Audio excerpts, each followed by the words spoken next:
Alright, good morning. Para galit lang. Good morning. Alright, welcome everyone. And na mo katapad, welcome sa ato ang Sunday worship service. And I'm glad na naa ka. Yung na siya, nalipay ko na naa ka. Mura magway kalipay. Nabay kalipay? Nabay kalipay sa pag-worship sa Ginoo. Okay, siya nakapag-worship sa kay Lord, ipalakpak ang kamot sa mga nakapag-worship sa Ginoo. Amen. Alright, may mga bagot na mga face na nakita. No? Welcome, si Kuya sa likod. Welcome, Kuya.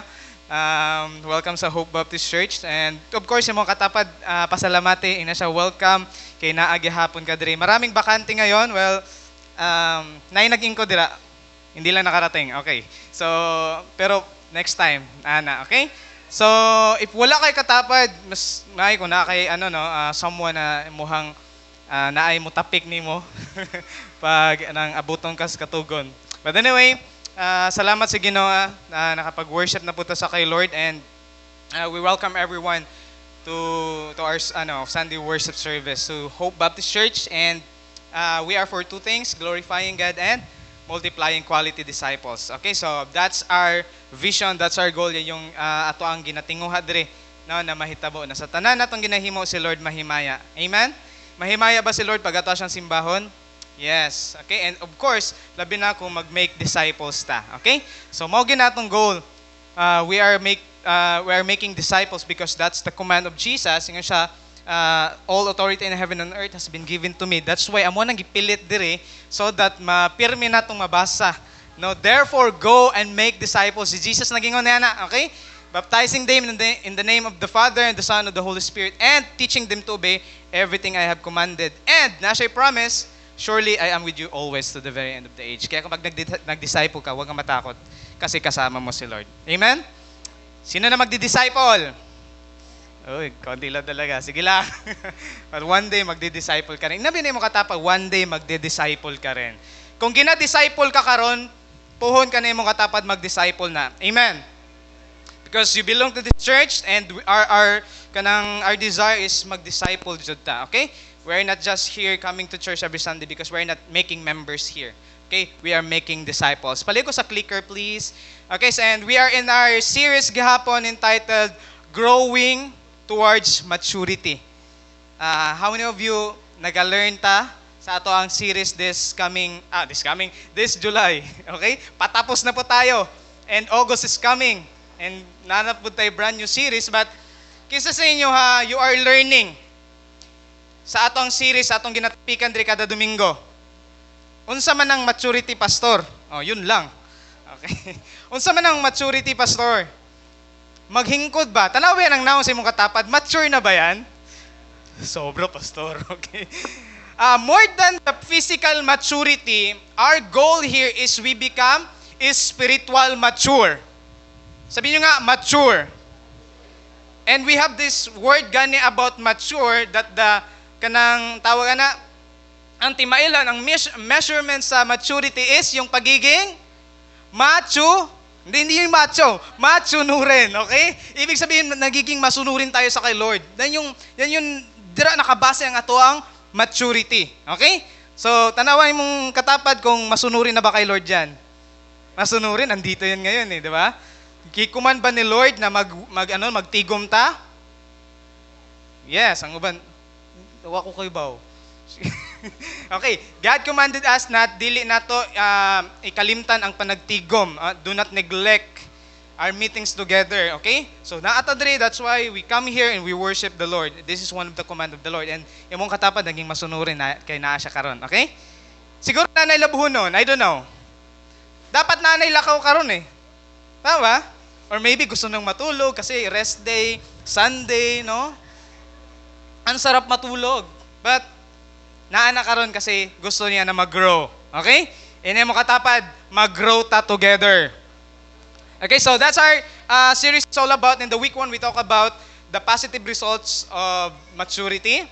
We discover it, and we don't have time, pero nasa YouTube, you can search that. And also, we talk about the establishing godly lifestyle or holiness. No, pinag-usapan natin yan. And then last week, we talk about this maturing through trial. Sino sa inyo may pinagdadaanan? Ipalakpak ang kamot. Woo! Salamat sa Ginoo. Diri tapita wala kayong mga pinagdadaan ng mga tao dito. Okay. So praise God sa mga walay pangagihan, pero sa mga naay naagihan sa kinabuhi, great news. We heard last time our topic that it is an opportunity for a great joy, not because you are suffering dili tungod kay damo kag problema, but because makita nimo si Lord na maglihok sa imong kinabuhi. That's why ingon ng Ginoo na ayaw og gawas ni ana prematurely, or ayaw pagdali na mawa dayon ang problema sa imong kinabuhi, because ang testing na ay ginatrabaho sa atong kinabuhi, and that is para magpadayon ta, maging malaho tayon. The moment you quit dayon sa mga problema na maabot sa imong kinabuhi, dili ta mag-mature, because ginaingon na ako sa inyo that God is more concerned sa imong character o sa imong maturity more than your situation. The reason why kaya hindi agad binabago ng Lord ang imong sitwasyon, kasi gusto ni Lord na ikaw ang mabago una. We keep on praying, Lord, mawa na niya akong sakit, Lord, mawa na niya problema sa balay, Lord, mawa na niya ang problema sa financial. But then again, God is changing you first. Kasi mas concerned si Lord ni ana na baguhon ta una bago ang atong sitwasyon. Okay? Kaya minsan, matinga ka, wa man gyapon ko ayuha sa Ginoo. Because gusto ni Lord na masuod ka siya Kung mauna ang paagi sa Ginoo na mo-close ka niya, pinaagi na ng sakit nimo, kaya magsige na kag tawag sa Ginoo, magsige na kag devotion, puro na lang ka prayer, then let it be. Mag-grow ka niya na, di ba? Kaya ayaw dali na humanda yun ang sitwasyon, ang problema sa imuhang kinabuhi, because God is doing something. Ang question lang dito is, naniniwala ka ba? Do you have the faith to persevere? Okay? Inay mo katapad makalahutay ta sa tabang sa Ginoo. Okay? So that's what ato ang last time natong gitapikan. So karon, maturity gyapon ang topic. Mapamatan man sa July, okay? So our topic today is continuing spiritual maturity. Continue jud ni. Maturity is not just a one-day process. Sino sa inyo nagtanim ng kanang mangga and then pagkabukas na munga agad? Wala. Tama? It takes time. And same is true with you. Ayaw pagdali na mag-mature dayon kay ma-frustrate lang ka. Have you ever tried ka ng kita ka tao sa simbahan niya, magsigig ingon, dugay naman na simba-simba ng tawhan, mo gyapon na usab. Nya, ikaw dito. No, kita dito na dugay na sa sige church, and then wag hapon ta na mature, because it takes the process. It takes time to mature. Now, ang pangutana dira is, willing ka ba na mo-undergo sa process of maturity? And that's great. That's a good news. Nakipakita sa inyo na picture. Or nakipakita sa inyo. Have you ever tried to explain something to someone, kanang nag-explain ka na ng bonggang-bongga, and yet hindi niya pa rin naiintindihan? Ha? Kanang grabe kag-explanation, ganito, ganyan. And then, parang, ha? Ano yun? Or sometimes tayo yun. Kanang gi-explainin tawag sakto, and then, di ko kasabot. Have you ever tried that? Na, sakto man ang explanation. Sadyang tayo lang minsan, ang tagal makaintindi. Or sometimes, ang rason lang talaga, ayaw nating intindihin. Why I'm sharing that to you? Because in Hebrews chapter 5, verse 11 to, and chapter 1, verses 1 to 3, that's what we're gonna talk about. Yung pagiging, may in-explain pero ang tagal maintindihan. May sinabi, may tinuro pero ang tagal maintindihan. And that's our gonna talk about today. And if you have your Bible with you, open your Bible in Hebrews chapter 5, verse 11 to 11 to 14, and then chapter 6, verses 1 to 3. Okay, so if you have your Bible with you, and I invite you to stand up in reading the word. Hanggang ako ang tanan sa pagtindog alang sa pagbasa sa pulong sa Ginoo. So if you have your Bible with you, wala ko nagbutang dira so that you can aplihan jud nimo imong Bible. Okay? Hebrews chapter 5 verse 11 to chapter 6 verses 1 to 3. Verse 11, daghan ang akong ikasulti bahin ni aning butanga. Apan lisod kining ipasabot kaninyo tungod kay dugay kaayo kamo makasabot.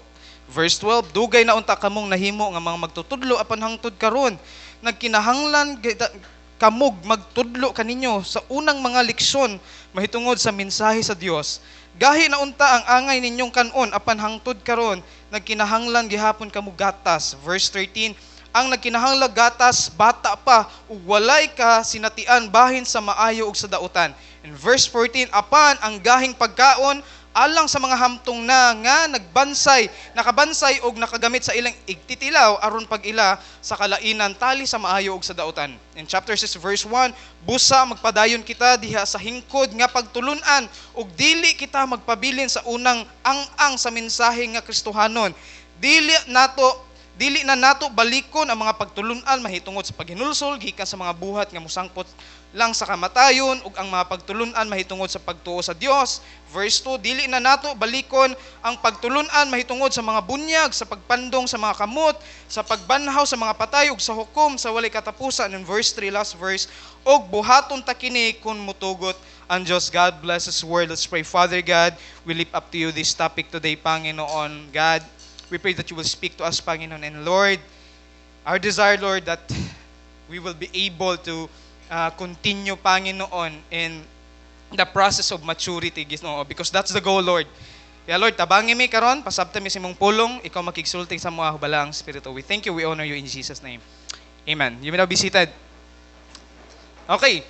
So, sa atong gibasa, no, to dito na sa chapter 5, giingon dito sa verse 11 that marami pa sanang gustong i-explain, gustong iingon, but because yun nga, dugay makasabot, kaya wala na ipadayon. So, sisgutan na nato ni karon because as we continuing in our maturity process, spiritual maturity, there are hindrances na ay pugong. Have you ever experienced that? Na gusto man nimo pero bakit parang ang daming hadlang? Okay? So, muna itong isgutan karon two things about continuing in the process of spiritual maturity. Tanawan na to, what are the hindrances in the spiritual maturity, and then, what are our resolution or ano ang magagawa natin so that makapadayon ta and mag-grow kita continually. Okay? So, are you excited? Let's talk about hindrances. Pag-usapan natin to, what are the hindrances? Sa chapter 5, verse 11, ingon dira, daghan ang atong ikasulti bahin ni ining butanga. Apan lisod kining ipasabot kaninyo tungod kay dugay kaayo kamo makasabot. Makita nimo ang frustration sa writer ba? Oh, by the way, just to give you a background, ang Book of Hebrews or ang gisulatan niya kining mga Hudyo na mga Kristohanon, they are facing persecution left and right. And they have this talagang challenges and kanang temptation bitaw na mubalik sila sa ilahang karaan kinabuhi, which is ang ilahang dating religion is Judaism. Naa sila temptation na mubalik because of the great persecution.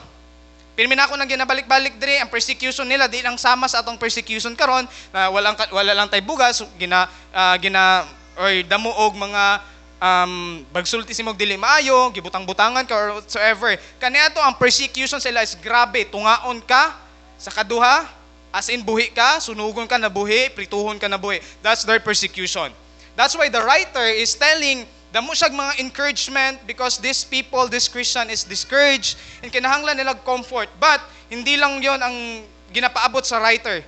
Because sa mga una na mga chapter ni ani, naghiskot ang writer about the priest, the high priest. And later on sa pinakalas ato ng tan-awon, unsa may ginamin sa writer. By the way, ang author po sa Hebrews, identified siya.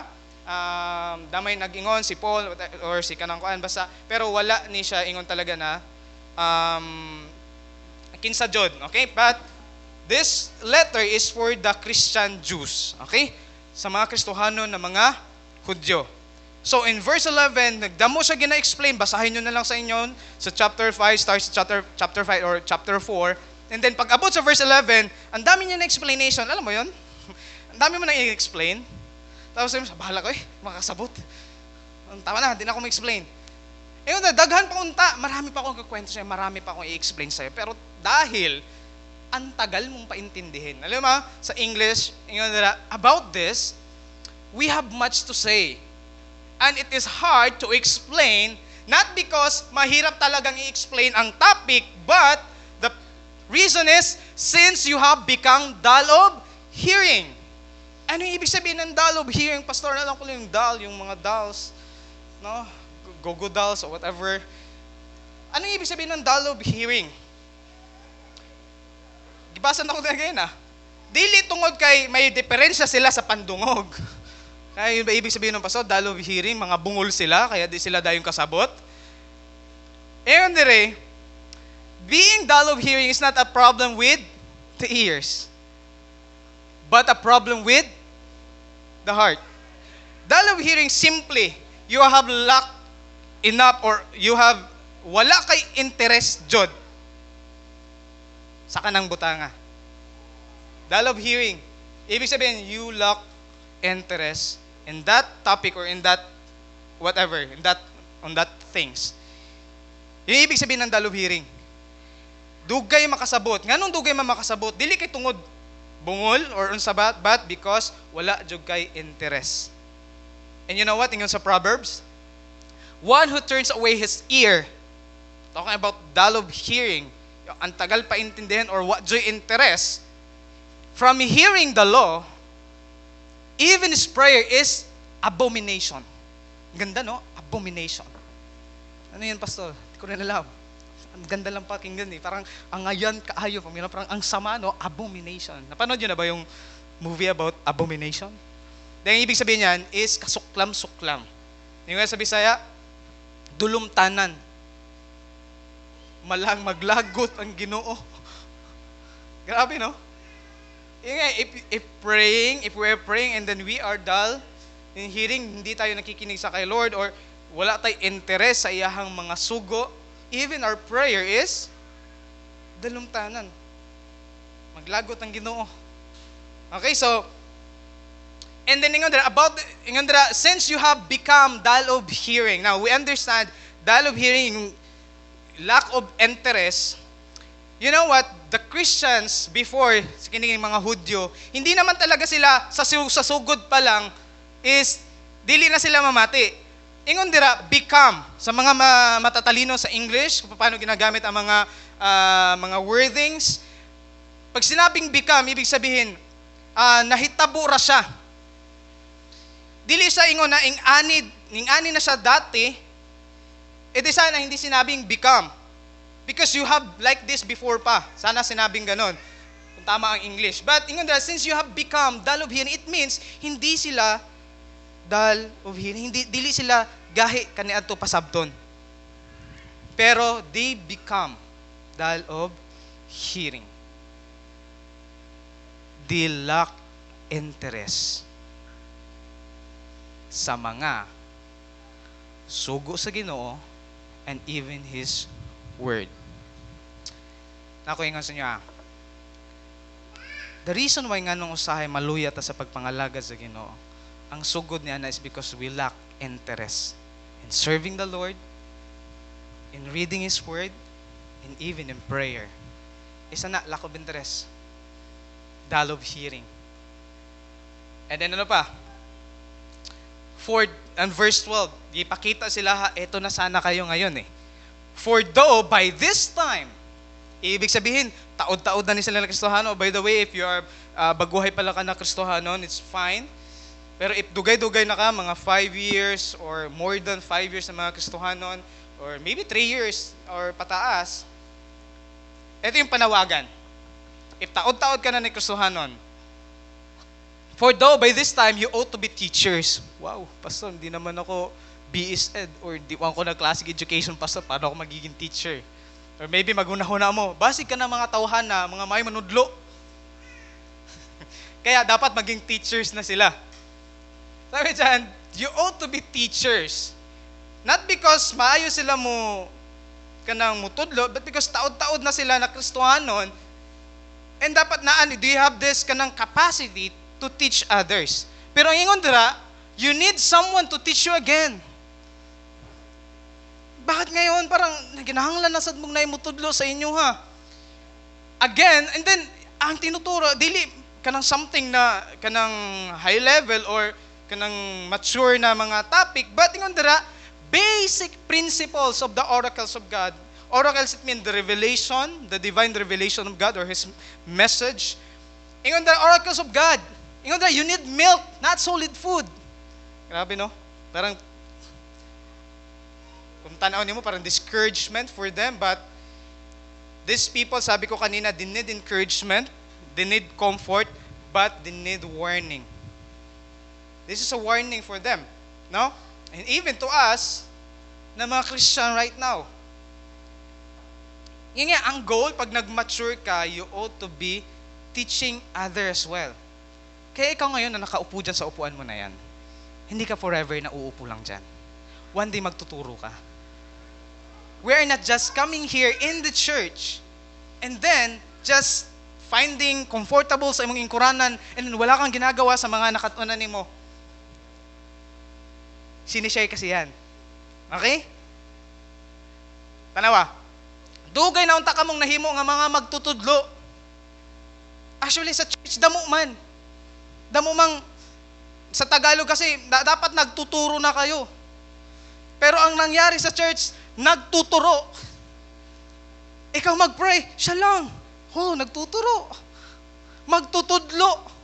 Damong magtutudlo sa church. Pag assign na nimo, ikaw diri magkuan, siya lang. Teacher gayod. Nagatudlo. Pero sabi diyan, matagal na sana kayo nagtuturo, hindi nagtuturo. Pastor, siya lang mag-pray, pastor. Oo ko. Pastor, siya lang magingani, pastor, siya na lang. Relate na. Sabi ng katapat, parang ikaw yan. Nagtuturo ka lagi. Teacher, hindi pointer. Tama ba? Nagtuturo pointer. Ang galing nating magturo, pero hindi tayo nagtuturo. Ano bang dapat nating ituro? Eto mga nakatunan. Kaya nga, this is for mga taod-taod ng Kristohanon. If dili ka pa taod-taod or baguhay ka pa lang, so ibig sabihin, the level of your understanding or yung mga nakatunan, di pagay kayo damo. Pero dugay-dugay na ka, ang dami mo nang damo na ka o kinahanglang i-share sa uban. So sabi diri, dapat nagtudlo na mo. Magtudlo naman, apan hangtod karon nagkinahanglan pa kamog mutudlo kaninyo sa unang mga leksyon mahitungod sa mensahe sa Dios. Gahi na unta ang angan ninyong kanon.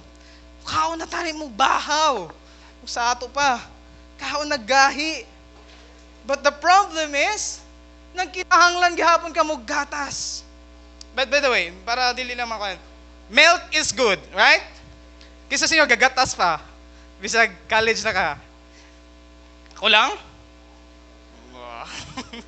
Pero dili na sa bibiron ha. Iba yun. Ibang usapan yun na inom kapag milk pero sa bibiron. Okay man na. Nutritious food, di ba? Ang kanangkuan, ang gatas, labi na sa mga bata. But yun nga, ang gatas is for the baby.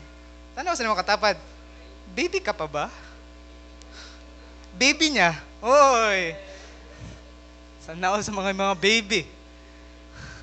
Tanawa, ang nagkinahanglan og gatas, bata pa og walay kasinatian bahin sa maayo og sa dautan. Kini mga bata mga gagmay, gahapon nagdedicate me sa Pastor Dan og bata, 1-year-old.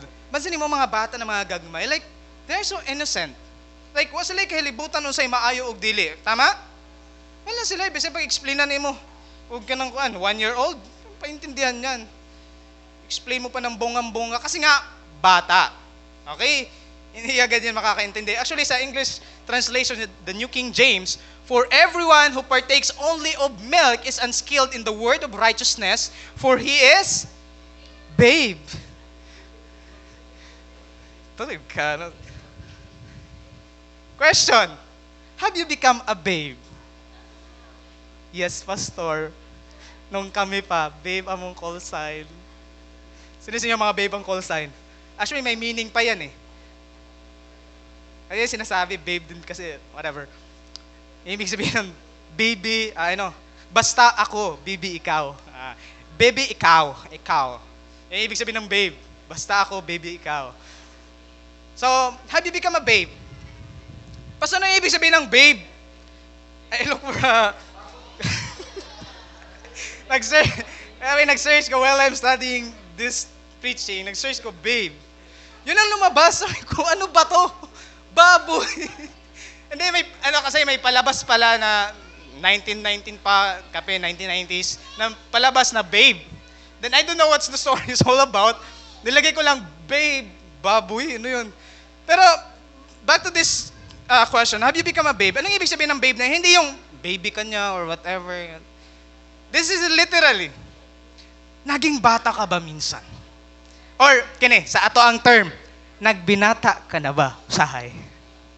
Kahit usahay man lang. Sa imong, way oras, way baby time, sa imuhang paging Kristohanon, naging bataon pud bata. Ang aamen. At least, honest ang uban. Yes, of course. Perhaps, your Christian life is unstable. Tama? Pakita na ako sa inyo karon paano ta naging babe or paano ta naging bata. At least man lang, diri maging babe ta kung wala kay ka babe. Okay? Naging bata ta sa atong pagiging Kristohanon because we are unstable. Alam mo yung bata, yung baby, maraming baby dito eh. Pag-usapan natin. Liba ko na itong mga bata. Ang mga bata, bisag kinsalay mo gunit eh.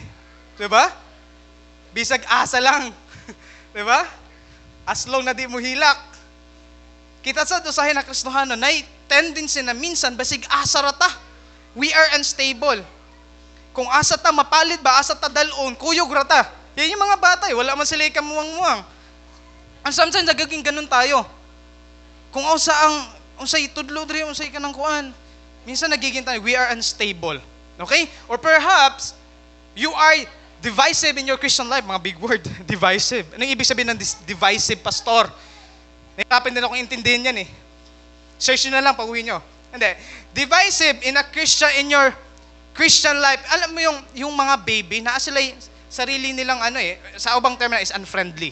Okay? Yung mga baby kasi, okay rin na silang crib or silang kanang butanganan. Pag nara sila dito rigid sila. And sometimes may mga Christian na yung ana. Kung unsay denomination niya, diri lagi ko. Kung baptist ko. Di ko makipag fellowship dirang may mga ganun ako sa tawag dyan, babe. Oh, mga bataon na Kristohanon. They don't want fellowship. They're unfriendly. Okay? Ano pa? Perhaps you are star-struck by Christian celebrities of one kind or another. Ay, mas ganahan ko ni Ani kay maayo siya mutugtog. Ay, mas ganahan ko na pastor kay Joker, mas ganahan ko. Sabi ni Pablo, muingon ang uban, ako kay Pablo ko, ang uban muingon ako kay Apollo. Pero yung si Paul, magsige mo ginawayan ni anak kung asa mo. We have just one God that we are serving, and it's not about kung kinsa dira. Kinsa na tao ang maayo. Minsan Star Trek ta eh. Di ba ang bata, kung kinsay yang mama, dito rin siya po, suod. Di ba? Dito rin siya mo dool. Sometimes kita na mga Kristohanon na apo tayo tendency na yung anak. Like, ganahan ako diri. Star Trek kayo ta. Okay? Or perhaps, you are spiritually asleep. Tanong yung katapat, basig tulog na. Anong ibig sabihin ng asleep? Spiritually asleep. Minsan, we are, nahihirap tayong kanang discernment bitaw. Wala tayo discernment. Or we don't have, wala. Tulog eh. Ano lang yan? Iba ang mga bata, kinahanglan nila og taas na tulog. Kita usahin na Kristohanon, sige ra po taog, katulog. Spiritually. Ano ibig sabihin? Yun nga, you lack discernment. Hindi na natin namamalayan that there's something, spiritual warfare. Ito pala, mali na pala to. Why? Because tulog. Inebe ni mga katapad, gising ka na. Gising na. Okay? Gising nga, kasi tulog na. Or perhaps you are fussy and cranky with others. Grabe naman ang mga word. Akala ko fuse yan eh. Fuse, from the word fuse. Fussy pala. Okay. Ano ibig sabihin ng fussy and cranky? Alang mga bata, di ba napaka nila, kanang tawag niya na, minsan dali ra kayo muhilak, dali ra kayo ma-irritate. Right? Tanawan yung mga bata. Di ba? Minsan tayo din ng mga Kristohanon. Ang dali natong mairita sa mga gagmay na mga butang. We become fussy and cranky with small things. Mga ginagmay ra na ng butang. Minsan makita na to sa simbahon, makita na to sa atong isika magtutuo, and then madali ra ta maglagot. Question, have you become a babe? Naging bata-bataon bata sa atong Kristohanon. Amen. We are all subject to become a babe. And ako ingon sa inyo ha. Di ba angay kayo sa pakiramdam that naay bagong Kristohanon? Like, bagong nidawat sa Ginoo. Di ba malipay itong tanan, ana? Yes, parang wala na laing delightful pa ba kanang imong tinguha jud na maka-win og tao, and then you have naay mga tao na na-convert, na nangalagad sa Ginoo. Di ba angayan kayo sa feelings? Tas syempre mga baby Christian pa na. Of course, dili na nimo makanang kuan kung masipyat man sila or magkamali because they are baby Christian. Pero you know what unsay pinaka-frustrating? Yung matagal ng Kristohanon, and then naging bata, may bata din sa unahan. Sample talaga. Ayun yung mas frustrating. Wala na delightful pa kapag ang mga tao naging Christian. Babe. Yung baby Christian, yung tinutulungan mo, ginatuluan mo about yan eh. Pero you know what most kanang minsan nakakainis? Yung matagal ng Kristohanon and then nagbinata-bata sa pagiging Kristohanon. Kining fussy and cranky, minsan pagiging yung, sabihin na lang ha, minsan kaning pagiging luoran nato. Binata-bata man na. Diba? I just want to, ha? Because we are subject to pagiging babe. Pero yung na mo katapad, di ta magpabiling bata, oy. Na siya tubo pod. Sa imong kinabuhing Kristohanon, naya pabili na bata-bata. Amen. Kung ganahan jud ta na mag-mature diha sa Ginoo, ayog tugot na magpabilin ni ana. Okay? Verse 14, but solid food is for the mature. Yun na solid food na dapat ang kinakain mo. Kao nagdukot. Kung makorekta, dawata, lamya, pati ang pride. But you know what? Minsan, pag dili ta anda mo receive sa correction and we become prideful, yun ang start na ayoko na dyan.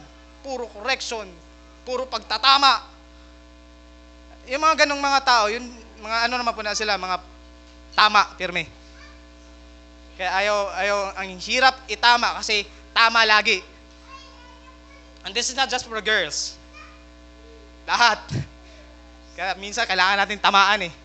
At minsan natatamaan tayo ng Word of God. For those who have their powers of discernment, yun nga, you have this discernment, alam mo na, malito eh.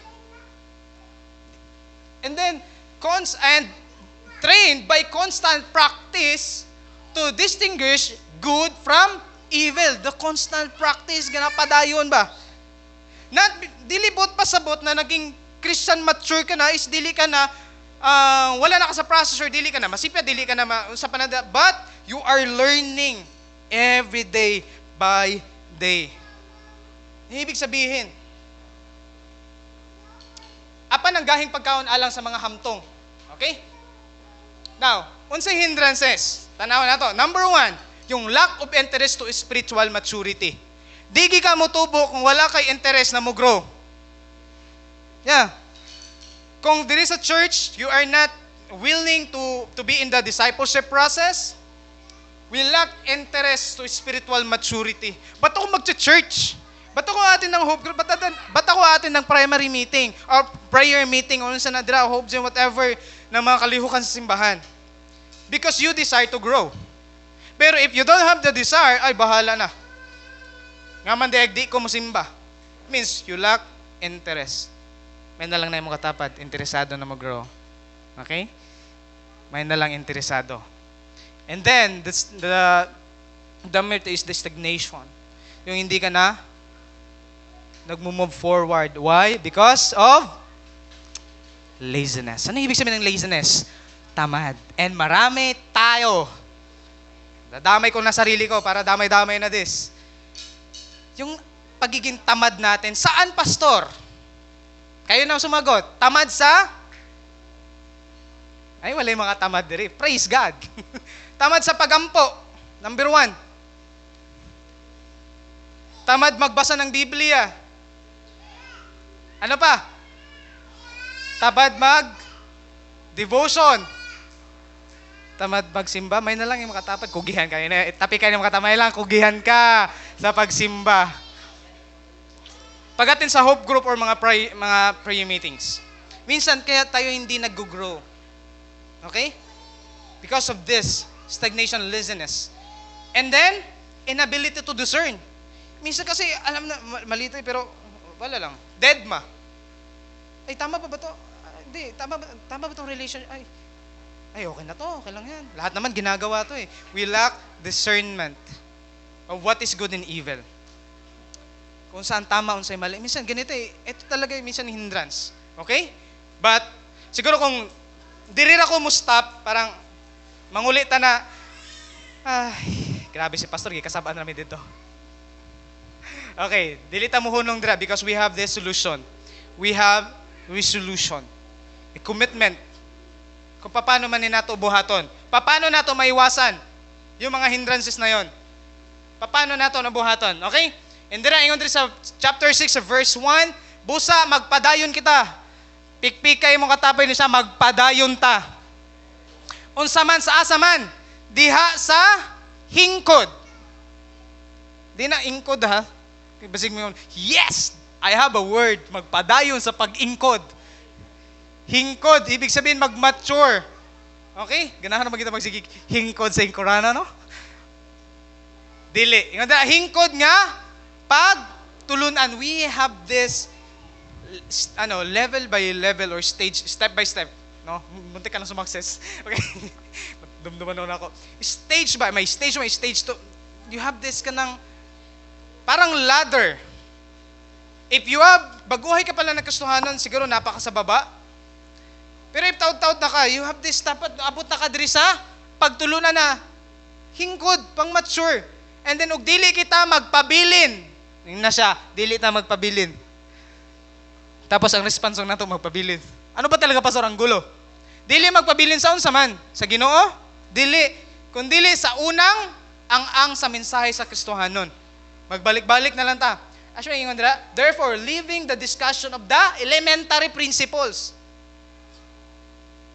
Ang kato yung mga baguhan, kato mga, okay, sa mga nasa proseso, di ba, ang ginatudlo sa inyo kaniya to, mga pang-elementary or mga about lang sa pagdawat sa Ginoo, pagtuo sa Ginoo, paghinulos sa mga sala, di ba? Muna ang unang topic. Mga elementary discussion lang pala yun. Ingon dira, elementary principles of Christ. Ingon da, let us go. Asa pa dong? To perfection. Woo! Samot. Ang goal, Pastor? Perfection? Okay. Para dili kayo, di ba, Pastor, nobody's perfect? And dili dito mahimong perfect, pero bakit ang goal, perfection? Okay. Sa Greek word na is teleostes, nang ibig sabihin is maturity. So, mas maayos siya na basahon as Christ and go on to maturity. So, ibig sabihin ng perfection, it talks about the maturity. That's your goal. That's our goal. That's my goal. To become mature. And to become mature is to be like Christ. Dili ka mag-mature kay para malabuan na nimo diri si pastor, malabuan na nimo sa mga leaders diri. Ay, kinahanglan ako mag-mature para pulihan ko na si pastor. Adi mas mayo. Damo na magtudlo diri. But the goal is you become more like Christ. Kung unsa ang kinaiya ni Kristo, ganun tayo dapat. Ganun din tayo dapat. Paano siya nag-love, paano siya nag-forgive, paano siya naging gentle and kind. Yan dapat. Yan yung goal, maturity. Okay, that's the perfection na ginaingon dito. Hindi na sa not laying again, foundation of repentance from the dead. No, alam na natin yun eh. Diba? Ibaw na ta sa paghinulso, sa sala, faith toward God, no? Katunduha. Kuanto ka ng partner, repentance and faith in God. And then ito, partner po to, instruction about washing and laying on the hands. No? There's resurrection of the dead and the eternal judgment. Pinag-usapan na din natin to. And verse 3, and this, we will do it, God permits. Ano ibig sabihin na ng verse 3 that si God, usahay, dili man niya gusto na dili ta mo grow. This is an affirmation that God wants us with His help. He wants us to mature. So resolution. Number 1, don't stop the spiritual process. If you're in the process right now, yun nga one of the process ni Lord sa to para mag-mature tayo is katong last topic na to. If you are facing challenges right now, that is the process. If nakakasakawala doon karon, maybe that's a process. We are all in the process of maturity. Ang question naman dira, willing ka ba na mo padayon? Dili ba ka muhunong sa pagpaproseso sa Ginoo? And of course, there is a church, may mga process na. And then I'm calling also katong mga dugay na mag-process din kayo, mag-disciple kayo. And then avoid laziness. Minsan talaga tayo ang problema eh. Minsan pag wala tayong ginagawa, sino sa na-experience kasi wala kang ginagawa, ang dami mong kalokohang nagawa tuloy. 'Di ba? Ang dami mong naisip na hindi naman dapat maisip. Minsan out of boredom. Kasi wala tayong ginagawa. Kasi tamad tayo, hindi tayo nagbabasa ng Biblia, hindi tayo nagpe-pray, and wala na ito nabantayan, we are ginaatake kita sa kaaway. Minsan, dili ta bantay, igo na. Saka palang kamusagang nakaigo na ka. Why? Because avoid laziness. Yung pagbango na to para mo simba, para mag-ampo, come on. Stay on track and finish well. Ingon dito magpadayon. Inay mo katapad, humanay ni siya. Nasugdan naman lang nimo, tapusin muna. Okay? Dili na nasugdan lang, sayang eh. Kung nasugdan naman lang nimo, humanan na lang. Okay? Finish it. Okay? Finish well. And follow the example of faithful believers. Basahan na ang Hebrews chapter 12 or chapter 11. Makita ni mo dito gipakita sa Hebrews writer na ingani mo ni mohang parang panag-ingnan ba. Bisan pag kini mga tawhana nakaaging mga persecution, ang uban gani wala na dawat ang promise. Nagi-promise nila. Ni-promise ni God sabtang katong buhi pa sila. Wala nila nadawat, but because wala sila ni sibog, wala sila ni undang, ni hunong sa pagtuo sa Ginoo, bisag wala nila nadawat ang promise ng Lord in their time, sa katong buhi pa sila, ang ilang huna-huna is more on the things of this world. Galantaw sila sa mga butang na reward ni Lord sa umaabot. And I hope mausad na imong panglantaw ba? Whether madawat nimo na ang healing, madawat nimo ang imong ginapangayo na sa Ginoo na prayer or answered prayer kay Lord, whether makuha na nimo sa dili, you keep your faith in God. Because one day, greater ang reward. More than ang imong ginapangayo sa Ginoo, mas naa siya dako na ihatag sa imuha. Gaya na sa exhortation about the giving. And that's, minsan, maluya man ta. Kaya ang uban, nag-ampo na, dapat madayon nila. Kanya kita, sige ta ginampo ay agoy. Naunsa na ni? Lord, tabang. But, follow the example of faithful believers. Or maybe maingon mo, Pastor, ang hirap naman yan eh. Pastor, di man ko para sa imuha, di man puta para sa itong mga Christian kaniadto. We can reason out that, Lord, Pastor, ang hirap talaga niya, ang hirap sa proseso ng maturity, Pastor. At nakaingon sa inyo if you're a believer, if you have Jesus in you, you can do it. Why? Anong sabi sa Hebrews chapter 4, verse 14 to 16? And this is the last verse akong i-share sa inyo Kay adunan man kitay dako nga labawng pangulong pari. The high priest, to explain you, ano ba trabaho ng high priest in the Old Testament? Sila yung lalapit sa Diyos in behalf mo. If naa kay pangamuyo sa Ginoo, moagi ka sa high priest. And ang high priest, sila amo ato sa place of Holy of Holies, sa usa ka tuig ka usa, and then kinahanglan hinlo dapat sila, dapat wala sila sala, because if naa sila sala, even gani sila maghalad para pud silang kaugalingon. Kasi if na sila nahimo na dili maayo or sala, pag abot nila, pag sulod nila sa place of Holy of Holies, kasi ang temple, tuluman na siya kanang parang division. May sa outer court, and then sa sulod, and then kung saan nag-offer, and then naagid place of Holy of Holies. Holy of Holies na ang mga high priest lang ang pwede mo sulod. Sila ang makigistorya sa Ginoo. Kasi kaniadto sa Old Testament, Dili ka pwede na mo direct sa Dios. Only the high priest. So yun yung trabaho nila. But because of what Jesus did on the cross, gitunga to niya katong naghati sa temple, katong nagharang. Ang katong kurtina na nakaharang sa templo, sa place of Holy of Holies, nagisi to, it symbolized na kita, we have now an access to God directly. Na di na mo kinahanglan mo agi pa sa priest para mag-ampo sa Ginoo. Ikaw mismo, and God is calling us that we are royal priesthood. Mga harianong parita. It means, ikaw sad, you are a minister of reconciliation. Ikaw po nang gamiton sa Ginoo para ang ubang tao makabalik sa iya ha. So you have this direct and access. And then, ingon dira, we have, kinsa may kuha nato Pangulong Pari, the high priest. Kinsa man ang pinaka-high priest nato, nga nakalata sa kalangitan, kinsa? Si Jesus. He is our high priest. Anong ginagawa niya? Ang anak sa Diyos, huptan nato pag-ayo ang atong pagtuo. And that is a command.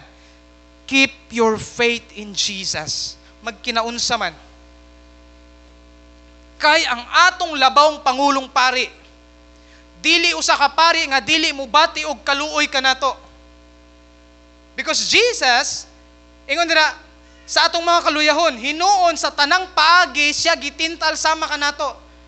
Tanan na na-experience sa katawhan sa mga tao, na-experience pod ni Jesus katong nagpakatao siya diri sa ubos sa yuta. Naiintindihan ka niya. That's my point. Alam niya yung weakness mo. Kahibaw siya sa atong mga kahuyangon. Kahibaw siya sa imong struggle. Kahibaw siya kung asa ka naglisod. Kahibaw siya sa imong kalisdanan. It means naiintindihan ka ni Lord. Ginawa niya yun, kaya siya pumunta dito. Nagpakatao so that para dili na ka maingon na, Lord, wa man kukunin mo na sabti. Ingon na, gitintal siya sa tanang paagi apan, wala gyud siya makasala. And then here's the challenge for us. Verse 16, sa ingon ni Ana, uban sa pagsalig, should have this faith. Una, pagsalig sa Ginoo. Because without faith, it is impossible to please God. Sa ingon ni Ana, uban sa pagsalig, manuol kita. This is an open invitation to all Christians who are struggling something. You have these challenges in you. May problema ka, nagkinatubang, ingon dira, ayaw, panuko, or pagduol sa trono, ingon dira, manuol kita nga sa trono sa grasya, aron makadawat og kaluoy. Anong gagawin? Muduol. As simple as that. Ikaw ba'y nabibigatan? Ano sabi sa Matthew? Kayo na nagibugatan sa inyong mga gipangpasan, duol kamo kanako, ipapahulayon ko kamo. I don't know kung si kabugaton nimo karon. But God's telling us, duol sa trono sa grasya, because you have this an access. You are a child of God. Anak ka sa Diyos. Whatever you're facing, it means tabangan ka sa Ginoo, makadawat og kaluoy og makakaplang og grasya. Wow. That's why giginakuman sa tuan as keep on seeking, keep on knocking. Keep on asking. Why? Kasi makakaplag jud ta. O grasya nga makatabang ka nato sa panahon sa atong panginahanglanon. We don't have any excuses. Pastor, hindi ko kaya labanan ng temptation to. Hindi ko kaya. That's a lie from the devil. Why? Kasi gusto ng kalaban na siraon ta. That's a lie from the devil. Naingnon ka na, di mo kaya yan. Yung lust na yan, yung pornography na yan, sexual temptation, unsa na dira, ng mga issues na naasi mo ha. That's a lie from the devil na ingnon ka niya, dili na nimo kaya. But God is telling us, sa panahon na naatay panginahanglanon, pwede tang muduol siya ag makakaplag ta og tabang because God is gracious. Pwede palakpakan nato si Lord. That's the God that we are serving. That's why dili ta muhunong sa pagmature. Because God is our helper. Moabot ta sa perfection, moabot ta sa maturity, not because maayo ta or nagningkamot ta sa atong sariling paagi, but God is with us, tabangan ta niya. Maturity is not something that you keep on unsa na dira. Maturity is abiding in Jesus. You want to become fruitful. The secret there is abide in Jesus. Walk in the Spirit. dira nimo makita, okay. Kasi mahirap ma-manufacture ang maturity. Mag-mature lang ta if our relationship with God, with Jesus, is close, is intimate. So I hope this is an encouragement for all of us. The grace of God is available. If naa ka sa imong mind karon na parang digi ko siguro mag-mature, nga anil na siguro tangtangan na napanguna-una. Because you can be mature spiritually. You will come into perfection. Yes, maybe dili ni ining kinabuhi yung perfection, but one day with God, with Jesus, there's perfection. But I hope you will desire this in your heart. God, tabangi ko na mag-mature spiritually. Pwede ba malindog ta? Let's all stand. Ingon sa Ginoo, duol ka mo. Duol ka sa trono sa Dios. Ayaw kaulaw. Pastor, grabe man kog sala. Pastor, nakabuhat na sad ko kapakyasan sa Ginoo, Lord. Pastor, unsa man na imong situation karon. Just come to God. Duol sa Ginoo. Pangayog tabang sa man imong gikagulan karon, sa man imong giproblemahan, because God's grace and mercy is available. Isukit sa Ginoo. Pangayog tabang sa Ginoo, palaban sa Ginoo. Unsa man na nasala karon, nahimuhang taguan.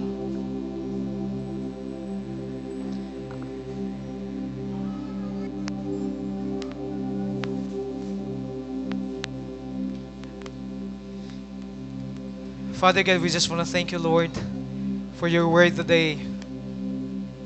Thank you for reminding us, Lord, that you are so gracious, Panginoon. Lord, in our journey of maturity, Lord, hindi kami nag-iisa because you are with us. Imaming tabangan, Ginoo, para maabot na mo, Panginoon, ang among goal. Whether it's the perfection, the maturity, Panginoon, we become more like you, Jesus. Lord, help us, Panginoon. We pray for your grace and mercy. We come to you, Panginoon. We humble down ourselves, Lord God. And Lord, tabangi mi to dili mo hunong sa process, Panginoon, sa spiritual growth in our journey, Panginoon. Bless us, Panginoon. Naadri karon, oh God. Lord, give us the grace, Lord. Tabangi mi, Amahan. I don't know what are the situations sa imong mga katawhan, Ginoo, but God, I pray that you will help them. I pray for comfort, Lord. I pray for encouragement, Lord God. Maybe may mga discouragement, Lord, may mga problema sa family, whatever, Lord, financially, sickness, Panginoon, Lord, in the name of Jesus, God, I pray na ilang pagsalig dira sa imo, Lord, mas mulig-on, mas tuuhan ka pa nila, oh God. Thank you, Jesus. Thank you, Lord. We praise you, Panginoon. Salamat kay ikaw mong high priest. You are our helper, Lord. Lord, sa imo na mo ginabalik ang tanan. Pagdaig pasalamat. In Jesus' name. Amen. Amen. Come on, palakpakan natin si Lord. Amen.